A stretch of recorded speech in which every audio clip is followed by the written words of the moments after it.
안녕하세요. 김영숙입니다. 정원승 산문집 실패를 기념하라. 새해 달력을 넘기면 일요일 외에도 붉은 숫자로 인쇄된 국경일들이 눈에 띕니다.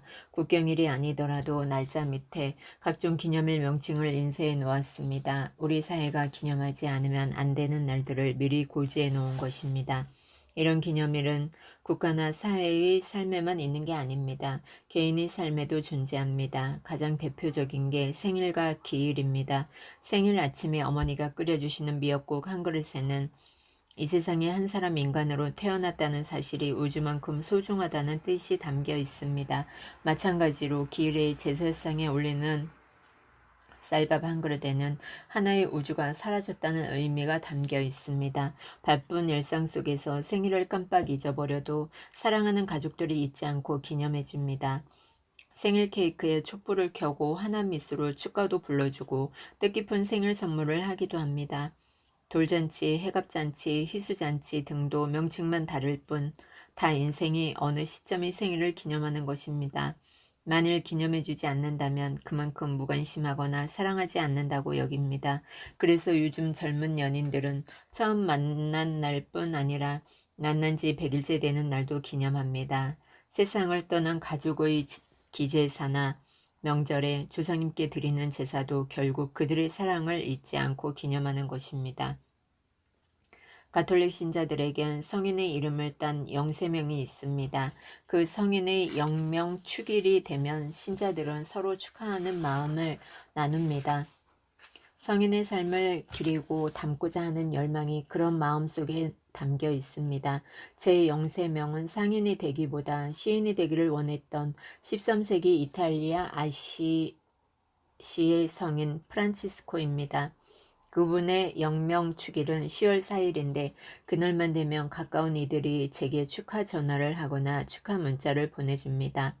그래서 저는 그날 하루만이라도 프란치스코 성인의 거룩한 삶을 생각하고 그분의 시 평화의 기도를 묵상하면서 저 자신을 성찰하게 됩니다. 이렇게 인생의 기념일은 인생을 기쁘게 해주고 성찰하게 해줍니다. 그런데 인생의 기념일에 중요한 게 하나 빠져 있습니다. 그것은 바로 실패에 대한 기념입니다. 우리 인생에 성공을 기념하는 날은 있어도 실패를 기념하는 날은 없습니다. 저는 언제부턴가 실패를 기념하는 날이 있어야 한다고 생각하고 매년 12월 30일을 제 나름대로 실패 기념일로 정하고 있습니다. 다들 한 해를 보내는 아쉬움과 다가올 새해에 대한 기대에 부풀어 있을 때 저는 저희 실패를 기념합니다. 지나온 한 해를 돌아보면서 그 해의 실패를 생각하기도 하지만 제 인생 전체의 크고 작은 실패를 생각합니다. 12월이라는 인생의 길 위에서 한 사내가 추위에 떨며 엎드려 기도하고 있는 모습, 그게 바로 실패 기념일의 제 모습입니다. 이럴 때마다 놀라운 것은 그동안의 실패가 실패가 아닌 것으로 느껴진다는 것입니다. 지금까지 실패했다고 생각했던 것들이 성공으로 가는 한 과정으로 이미 변화되어 있다는 사실입니다. 그래서 저는 새해가 되면 실패를 딛고 다시 일어섭니다. 실패를 기념하는 12월이 있기 때문에 다시 시작할 수 있는 1월의 문이 열린 것입니다. 실패를 기념하는 일이 곧 성공을 기념하는 일이 된 것입니다.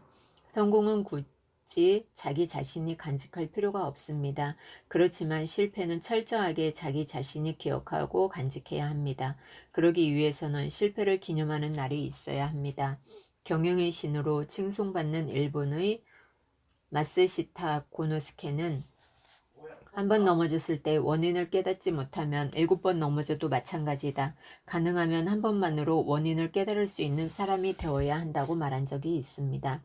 실패에는 반드시 그 원인이 있습니다. 실패를 거듭한다면 그 원인을 제대로 깨닫지 못했기 때문입니다.